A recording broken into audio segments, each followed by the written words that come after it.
ఉన్నాడో లేడో తెలియదు దేవుడు, కానీ ఉన్నన్నాళ్ళు వెతుకుతూ ఉంటాడు జీవుడు. ఎవరన్నారో తెలియదు గాని ఆనాడు మానవ సేవే మాధవ సేవని ఓ మహనీయుడు. దేవుడంటే సాయమేరా తమ్ముడు, ఆ దేవుడే ఇది చెప్పిన ఎవ్వడు నమ్మడు. దేవుడంటే సాయమేరా తమ్ముడు, ఆ దేవుడే ఇది చెప్పిన ఎవ్వడు నమ్మడు. ఉన్నాడో లేడో తెలియదు దేవుడు, కానీ ఉన్నన్నాళ్ళు వెతుకుతూ ఉంటాడు జీవుడు.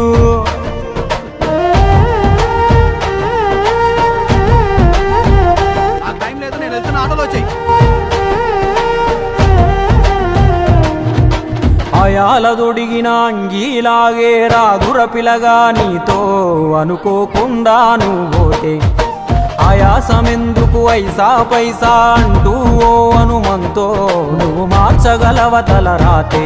నీ ఎదుటి వాడి కన్నీళ్లు తుడువగా చేయి రాదు నీకు, నీకెదురయ్యేటి అవరోధ సంద్రమును ఎవడు దాటిస్తాడు.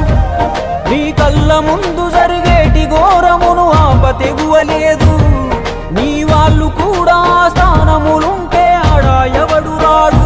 సూర్యుడు విసుగే లేకుండా వెలుగుతో సాయం చేస్తాడు, చంద్రుడు తిరిగే మడగడుగా చలువను రోజు పంచుతాడు. కనుకే వేల ఏళ్ళుగా వాళ్ళ స్థానము గగన తలముపైనే. సాయం అంటే దేవుడేరా తమ్ముడు, ఆ దేవుడే దిగి వచ్చిన ఎవ్వడు నమ్మడు.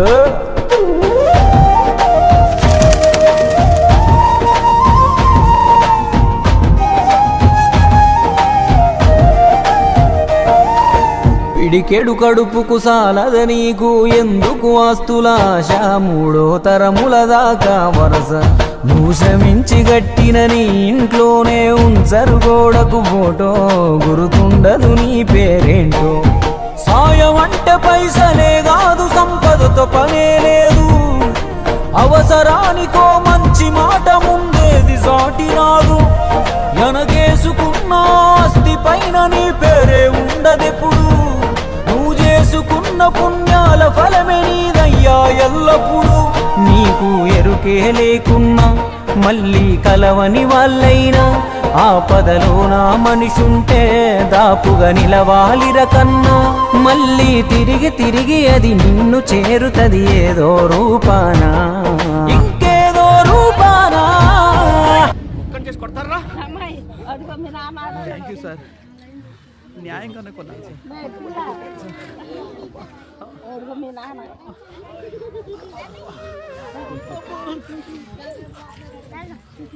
నన్ను కొడతంటే అందరు సినిమా చూసినట్టు చూసి వెళ్ళిపోతున్నారు సార్. నీకు మాత్రం నన్ను కాపాడాలని ఎందుకు అనిపించింది సార్? నీకు జరిగినట్టే నాకు ఒకరోజు జరిగింది. అందరూ సినిమా చూస్తున్నట్టు చూసి వెళ్ళిపోయారు, ఒక పెద్ద ఆయన మాత్రం వచ్చి నన్ను కాపాడాడు. ఆ సినిమా చూస్తున్నట్టున్నది నువ్వు, నన్ను కాపాడింది మీ నాన్న. నువ్వు సంపాదించుకున్నది నీకు ఏమాత్రం ఉపయోగపడిందో నాకు తెలియదు, మీ నాన్న చేసిన సాయమే నీకు ఈరోజు సాయపడ్డది. దేవుడంటే సాయమేరా తమ్ముడు, ఆ దేవుడే ఇది చెప్పిన ఎవ్వడు నమ్మడు.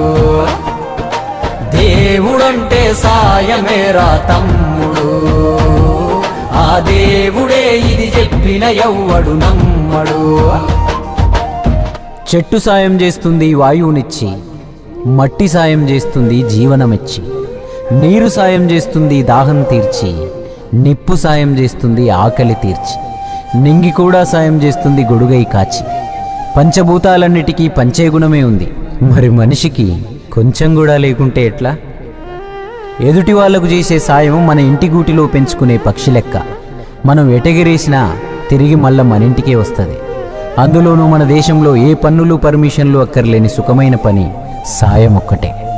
ఇంకా ముద్దుగా అర్థమయ్యేటట్టు చెప్పాలంటే, మనం చిన్నగున్నప్పుడు బలపానికి చింతకాయ అనుకున్నట్టే, మనం గింత ఇస్తే దేవుడింత కలిపి మనకు శానా ఇస్తాడు. అందుకే పొద్దున లేచిన దగ్గర నుండి మళ్ళీ నిద్రపోయేదాకా చిన్నదో పెద్దదో ఏదో ఒక సాయం చేద్దాం. అదొక్కటే రేపు మనకు మన ముందోళ్లకు ఖచ్చితంగా ఉపయోగపడే